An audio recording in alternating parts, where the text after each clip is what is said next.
আমার স্বামী বিয়ের ৪ দিন পর বিদেশ চলে গিয়েছিল। আমি আগে যদি জানতাম যে সে বিয়ের ৪ দিন পর বিদেশ চলে যাবে তাহলে আমি তাকে বিয়ে করতাম না। কিন্তু আমার স্বামীকে আমি বলেছিলাম, তোমার এই বিশাল বাড়িতে আমি একা একা থাকতে পারব না। কিন্তু আমার স্বামী আমার কোনো কথাই শোনেনি। সে আমায় বলল, তোমার কোনো চিন্তা করতে হবে না। আমার ছোট ভাতিজাকে আমি তো মাকে দেখাশোনা করার জন্য রেখে যাব। আমি এতে কিছুটা সাহস পেলাম। তারপর ভাসুরের ছেলেকে মানে আমার স্বামীর ছোট ভাতিজাকে রেখে গিয়েছিল। আমি তো তাকে ছোট বালক ভাবতাম। কিন্তু এই ছোট বালকের রুম থেকে প্রত্যেকদিন এক অদ্ভুত আওয়াজ আসত। তাই আমি একদিন জানালার ফাঁক দিয়ে দেখলাম সে মোবাইলে কি যেন দেখছে আর অদ্ভুত আওয়াজ করছে। এরপর দিন সে আমার রুমে থাকতে চাইল আর বলল, কাকি আমার খুব ভয় লাগে একা থাকতে। তারপর আমি তাকে বাচ্চা ভেবে আমার রুমে থাকতে দিলাম। তারপর গভীর রাতে আমার সাথে যা ঘটেছিল তা শুনলে বন্ধুরা তোমাদের সামনে পানি চলে আসবে। তাহলে মূল বিষয়টা শুরু করি। আমার নাম তসলিমা। আমি খুব সুন্দরী ছিলাম বলে বাবা আমার বিয়ে মনিরুলের সঙ্গে দিয়েছিল। মনিরুল খুব ধনী পরিবারের ছেলে ছিল। তার বাবা মা ছিল না, কিন্তু তাদের অনেক সম্পত্তি ছিল। কিন্তু মনিরুল নিজেও অনেক বড় একটা পোস্টে একটি বেসরকারি প্রতিষ্ঠানে চাকরি করত। আমি গরিব হওয়া সত্ত্বেও মনিরুল আমাকে পছন্দ করেছিল, কারণ আমি দেখতে ভীষণ সুন্দরী ছিলাম। সে আমাদের কাছে কোনো স্বর্ণ অলংকারের দাবি করেনি। আমার বিয়ে 0 ডিমান্ডে হয়েছিল। আমি তো খুব খুশি ছিলাম এটা ভেবে যে আমার বিয়ে মনিরুলের সঙ্গে হচ্ছে প্রত্যেকটা মেয়ের মতো। আমিও নিজের বিয়ের জন্য পাগল ছিলাম। তারপর বিয়ের পরে আমি যখন শ্বশুরবাড়ি চলে আসি তখন জিতের বিশাল বড় বাড়ি দেখে আমি খুবই খুশি হয়েছিলাম। আমি গরিব ঘরের মেয়ে ছিলাম, তাই এত বড় ঘরে বিয়ে হবে আমি কোনোদিন আশা করিনি। আমাদের বিয়ের জন্য বাড়ি এসেছিল আমার নন্দের বিয়ে হয়ে গিয়েছিল। আমাদের বিয়ের 2 বছর আগে নন্দের বিয়ে হয়েছিল। বিয়ের প্রথম দিন আমাদের বেডরুম দেখে আমি খুব খুশি হয়েছিলাম, কারণ মনিরুল পুরো ঘরটাকে দামি ফুল দিয়ে সাজিয়েছিল এবং বিছানাটা এত সুন্দরভাবে সাজিয়েছিল যে আমি স্বপ্নেও ভাবিনি যে আমার ফুলসজ্জার রাতে এত সুন্দর ঘরে হবে। তারপর মনিরুল যখন রুমে এসেছিল তখন আমি লম্বা ঘোমটা দিয়ে বিছানাতেই বসেছিলাম এবং মনে মনে খুব খুশি ছিলাম। তারপর মনিরুল আমার কাছে এসে আমাকে বলেছিল, আমি তোমাকে কথা দিচ্ছি তোমায় কোনোদিন কোনো কিছুর অসুবিধা হতে দেব না। তারপর সকাল হতেই স্বামী বলেছিল সে নাকি সেদিনই বিদেশে চলে যাবে। তার জরুরি কাজ আছে। স্বামী বিদেশে চলে যাবে সেটা শুনে তো আমি খুবই আশ্চর্য হয়েছিলাম, কারণ সেই কথাটা বিয়ের আগে বলেনি যে বিয়ের পরে সে বিদেশে চলে যাবে। স্বামী বিদেশ চলে যাবে এই কথা শুনে আমি তাকে জড়িয়ে ধরে কাঁদতে শুরু করেছিলাম। স্বামী তখন আমাকে অনেক বুঝিয়েছিল যে সে কিছুদিনের মধ্যেই বাড়ি ফিরে আসবে এবং তার জন্য নাকি এই মিটিংটা খুবই জরুরি। বিয়ের পরে যখন কোনো স্বামী তার স্ত্রীকে রেখে বাইরে চলে যায়, সেটার কষ্টটা আমি খুব ভালোভাবেই জানতাম। সেদিন ভোরবেলা আমি স্বামীকে অনেক রিকোয়েস্ট করেছিলাম সে যাতে আমাকে এভাবে একা ছেড়ে বিদেশে না যায়, কিন্তু সে আমার কোনো কথা শোনেনি। উল্টো সে আমাকে বুঝিয়েছিল যে তাকে বিদেশে যেতে হবে। তারপর সেদিন সারারাত স্বামীর সঙ্গে কথাবার্তা বলতে বলতে সকাল হয়ে যায়। তারপর স্বামী তাড়াতাড়ি বিছানা থেকে উঠে বিদেশে যাওয়ার জন্য তৈরি হয়। স্বামী যখন তৈরি হচ্ছিল আমি ততক্ষণ এই কথাটা ভেবে কেঁদে যাচ্ছিলাম যে বিয়ের 4 দিন হয়নি আর স্বামী আমাকে ছেড়ে বিদেশে চলে যাবে। তাহলে আমি এত বড় বাড়িতে কিভাবে একা থাকব? কারণ আমার ননদ 2 দিন পরে তার নিজের শ্বশুরবাড়ি চলে যাবে বলেছিল, আর এমনিতেও আমি নন্দকে কতদিন এই বাড়িতে রাখতাম। তার নিজেরও স্বামী আছে, সংসার আছে, সে নিজের স্বামী ও শ্বশুরবাড়ি ছেড়ে আমার কাছে তো বেশিদিন থাকতে পারবে না। আমার তো এই কথাটা ভেবে খুব রাগ হচ্ছিল যে স্বামী আগে কেন বলেনি যে সে আমাদের বিয়ের পরই বিদেশে চলে যাবে। তারপর স্বামী বিদেশে যাওয়ার আগে আমাকে একটা কথা বলেছিল যে তোমার চিন্তা করার কোনো কারণ নেই, কারণ আমার ছোট ভাতিজাকে বাড়িতে রেখে যাচ্ছি। সে নিজের পড়াশোনা এখান থেকেই করবে এবং তোমার খেয়াল রাখবে। সে কালকে এখানে চলে আসবে, তাই তুমি একদম চিন্তা করো না। আমি তোমার কথা ভেবে আমার ভাতিজাকে এখানে দেখেছি যাতে তোমাকে এত বড় বাড়িতে একা মনে না হয়। আমার অনেক বারণ করা সত্ত্বেও স্বামী আমাকে একা রেখে বিদেশে চলে যায়।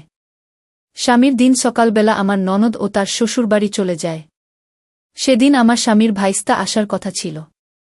আমি যখন ঘরে গেলাম তখন আমার বড্ড ভয় লাগছিল। আমার স্বামীর কথা খুব মনে হচ্ছিল। আমি আবার যখন কাঁদতে শুরু করেছিলাম ঠিক ওই সময় আমাদের বাড়ির বেল বেজে ওঠে। বাড়ির দরজা খুলতেই দেখলাম একটা ছোট ছেলে আমার সামনে দাঁড়িয়ে ছিল। তাকে দেখে আমি আন্দাজ করেছিলাম যে সে আমার স্বামী ছোট ভাই স্থান। কারণ বিয়ের সময় আমি তাকে একবার দেখেছিলাম। স্বামী তো বলেছিল তার ছোট ভাতিজা নাকি 14 বছর বয়স। কিন্তু তার শরীর স্বাস্থ্য দেখে কোনো মতেই মনে হয়নি যে সে 14 বছরের যুবক ছিল। ঘরের দরজা খুলতেই সে আমার দিকে তাকিয়ে বলল, কাকি তোমাকে ভীষণ সুন্দর লাগছে। দেখতে তুমি ভীষণ সুন্দরী। আমার কাকা খুব ভাগ্যবান যে তোমার মতো সুন্দরী বউ পেয়েছেন। তার মুখে নিজের প্রশংসা শুনে আমি একটু লজ্জা পেয়ে বললাম, আমার প্রশংসা করবে? তুমি এখন ভেতরে চলে এসো। সে বাড়ি আসার পরে স্বামীকে ফোন করে বলেছিলাম যে তার ছোট ভাতিজা বাড়ি চলে এসেছে। স্বামীর ছোট ভাতিজার নাম রিফাত। আমার স্বামীর বড় ভাইয়ের ছেলে। মানে রিফাত। এই বাড়িতে আসার পরেও আমি স্বামীকে প্রায় ফোন করে কান্নাকাটি করে বলতাম যে সে যাতে বাড়ি ফিরে আসে। তখন স্বামী আমাকে একটা কথাই বলত, তার কাজ শেষ না হওয়া পর্যন্ত সে নাকি বাড়ি ফিরে আসতে পারবে না। এদিকে রিফাত আসার পরে সে আমার সঙ্গে এত কথা বলত, গল্প করত যে আমার হাসতে ইচ্ছে না করলেও আমি মাঝে মধ্যে হেসে ফেলতাম।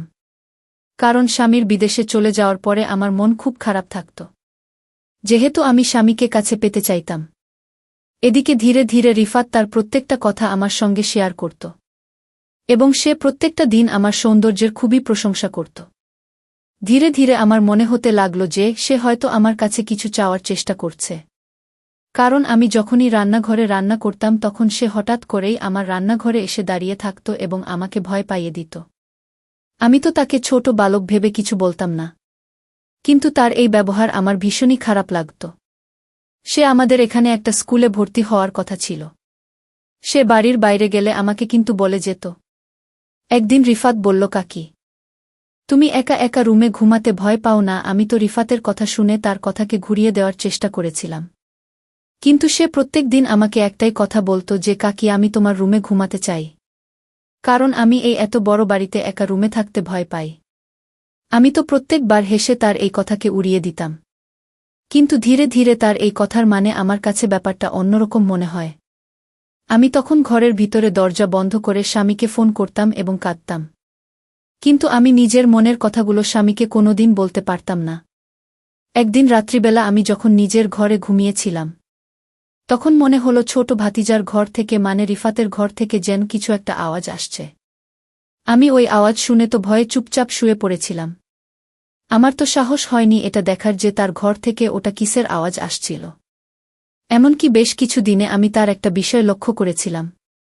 সে প্রত্যেক দিন মোবাইলের মধ্যে কিছু না কিছু দেখতে, এবং আমি যখনই তার পাশে যেতাম সে ঘাবড়ে গিয়ে মোবাইলটাকে বন্ধ করে রেখে দিত। জানি না সে মোবাইলের মধ্যে এমন কি দেখত যে আমাকে দেখামাত্রই সে মোবাইলটাকে বন্ধ করে রেখে দিত। আমি তাকে কোনো কিছু জিজ্ঞেস করার সাহস পাইনি, কারণ জানি না কেন আমার মনের মধ্যে একটা ভয় ছিল যে আমি বাড়িতে একা আছি। আমার স্বামী বিদেশে আছে এবং আমি যদি তাকে কোনো কিছু জিজ্ঞেস করতে চাই এবং সে যদি আমার সঙ্গে কোনো কিছু করে বসে তাহলে তো সমস্যা হয়ে যাবে। আমি তো বুঝতে পারছিলাম না এই কথাগুলো আমি কাকে বলব, কার সঙ্গে আমি এই কথাগুলো শেয়ার করব। তারপর সেদিন রাত্রিবেলা অনেক বৃষ্টি হচ্ছিল এবং সেদিনও অর্ধেক রাতে রিফাতের রুম থেকে একটা অন্যরকম আওয়াজ আসছিল। ভেবেছিলাম আজকে দেখব যে সে রুমের মধ্যে এমন কি করে এবং তার রুম থেকে এটা কিসের শব্দ আসে, কিন্তু ওই রাতের অন্ধকারে আমার নিজের রুম থেকে বেরোনোর একদম সাহস হয়নি। উল্টে আমি স্বামীকে ফোন করে অনেক রিকোয়েস্ট করে বলেছিলাম যে সে যাতে তাড়াতাড়ি বাড়ি ফিরে চলে আসে, কিন্তু সে প্রত্যেকবার একটাই কথা বলত। একদিন সকালবেলা আমি যখন রান্নাঘরে জলখাবারের আয়োজন করেছিলাম, তখন রিফাত রান্নাঘরে এসে আমার পাশে দাঁড়িয়ে বলল, কাকিমা তুমি কবে তোমার রুমে আমাকে নিবে? আমি তো ছোট মানুষ, আমি একা থাকতে আমার খুব ভয় করে। আমার ধৈর্যের বাঁধ ভেঙে গেছে। আমারও তো মন চায়, কারণ আমি এত বড় বাড়িতে একাই ছিলাম এবং ছোট্ট ছেলের মুখ থেকে এই ধরনের কথা শুনে মনে মনে ভীষণ ভয় পেয়েছিলাম, কিন্তু আমি তাকে বুঝতে দেননি যে আমি তার কথায় ভয় পেয়েছি বা আমি তার মনের চিন্তাধারা বুঝতে পেরে গেছি। তারপর আমি ইচ্ছে করে হেসে তার ওই কথাকে উড়িয়ে দিয়েছিলাম। সেদিনের আমি যখন কলেজ চলে গিয়েছিল, তখন আমি ঘরে একা বসে খুব কেঁদেছিলাম। কারণ এই কথাগুলো আমি কাকে বলতাম, এই কথাগুলো শোনার মতো আমার পাশে কেউ ছিল না। কেন সে আমার রুমে থাকতে চায়? তার উদ্দেশ্য কি? ভেবেছিলাম স্বামীকে রিফাতের ব্যাপারে সবকিছু বলে দেব। কিন্তু স্বামী যদি আমাকে অন্য কিছু ভেবে বসে থাকে? আমি স্বামীকে কিছুই বলতে পারিনি। আমি চুপচাপ এগুলোর সঙ্গে করছিলাম। এদিকে প্রত্যেকদিন রাতে রিফাতের ঘর থেকে আজব ধরনের আওয়াজ শুনতে পেতাম। ওই আওয়াজ শুনে আমি ভয় পেয়ে চুপচাপ নিজের ঘরের দরজা বন্ধ করে শুয়ে পড়তাম। আর ভাবতাম আমার স্বামী যদি কাছে থাকত তাহলে আজ আমার এতটা ভয় লাগত না। আজ আমাকে এতটা একা মনে হতো না। এভাবে বেশ কিছু দিন চলার পরে সেদিন রাতের বেলাতেও যখন রিফাতের ঘর থেকে একটা অন্যরকম আওয়াজ আসছিল, তখন আমি না পেরে নিজের মনটাকে শক্ত করে ভেবে নিয়েছিলাম, আর যাই হোক না কেন আজ আমি দেখব যে আমার ছোট ভাতিজার ঘর থেকে এটা কিসের শব্দ আসে এবং সে রাতের বেলা তার ঘরের মধ্যে কি করে। আমি মনে মনে তার ব্যাপারে যেটা ভেবেছিলাম সেটা কি একদম সঠিক ছিল না। আমি রিফাতকে ভুল ভেবেছিলাম, এটা যাচাই করার জন্যই আমি সেদিন তার সত্যিটা নিজের চোখে দেখতে চেয়েছিলাম। তারপর নিজের রুম থেকে বেরিয়ে আমি যখন আস্তে করে তার রুমের দিকে গেলাম, তখন দেখলাম ভিতর থেকে তার রুমের দরজাটা লক করা ছিল। ঘরের জানালার দিকে যেতে দেখলাম জানালার ভেতর থেকে বন্ধ করা ছিল, কিন্তু জানালার মধ্যে যে একটা ছোট ফুটো ছিল সেই ফুটোর মধ্যে চোখ রেখে ভেতরে দৃশ্যটা দেখে আমার কলিজাটা কেঁপে উঠেছিল। কারণ জানি না কি আছে এই মোবাইলের মধ্যে। এমনকি ভিডিও দেখছিল এবং মোবাইল এর মধ্যে ওই ভিডিওগুলো দেখার পরে সে অদ্ভুত কাজ করছিল এবং মুখ থেকে আজব ধরনের শব্দ বের করেছিল। তাকে ওই অবস্থায় দেখে আমার পুরো শরীর থরথর করে কাঁপছিল। আমি তখন ভয় পেয়ে তাড়াতাড়ি করে নিজের ঘরে এসে রুমের দরজা বন্ধ করে ওই দরজার পাশে বসে নিজের মুখটা চেপে ধরে কাঁদতে শুরু করেছিলাম। কারণ আমি বুঝে গিয়েছিলাম রিফাতকে বাচ্চা ছেলে মনে করে। আমি অনেক বড় ভুল করেছিলাম। কারণ সে যখন ইচ্ছে তখন আমার ঘরের ভিতরে চলে আসত এবং সারাদিন আমার সঙ্গে গল্প করত। আমি কিন্তু এই ব্যাপারগুলো এত গুরুত্ব দিতাম না। সেদিন রাত্রে বেলা তার ওই সব কাণ্ডকারখানা দেখার পরে আমি ভেবে নিয়েছিলাম সকালবেলা তাকে অবশ্যই জিজ্ঞেস করব যে সে রাত্রে বেলা মোবাইলে কি দেখছিলে, বসে মুখের মধ্যে কেন এসব অদ্ভুত আওয়াজ করছিল। সেদিন সারারাত ভয় আমার ঘুম হয়নি। কারণ আমার রিফাতের প্রতি মনে রিফাত দরজার সামনে দাঁড়িয়েছিল। সে আমাকে সকালবেলা দেখে চমকে গিয়ে বলল, কাকে কি ব্যাপার, তুমি এত সকালে উঠে পড়েছ? তুমি তো এত সকালে উঠি না। আমি তখন রিফাতকে বললাম, তুমি এত সকালে উঠে কি করছ? তোমার এত সকালে ওঠার কি দরকার পড়েছে? রিফাত তখন আমাকে বলল, আমি তো প্রত্যেক দিন সকালে উঠি। রিফাত বলল, কাকিমা আমিও তো প্রত্যেক দিন তোমার আগে ঘুম থেকে উঠি। রিফাতের মুখ থেকে সব কথা শোনার পরে আমি নিজের রাগ সামলাতে পারলাম না।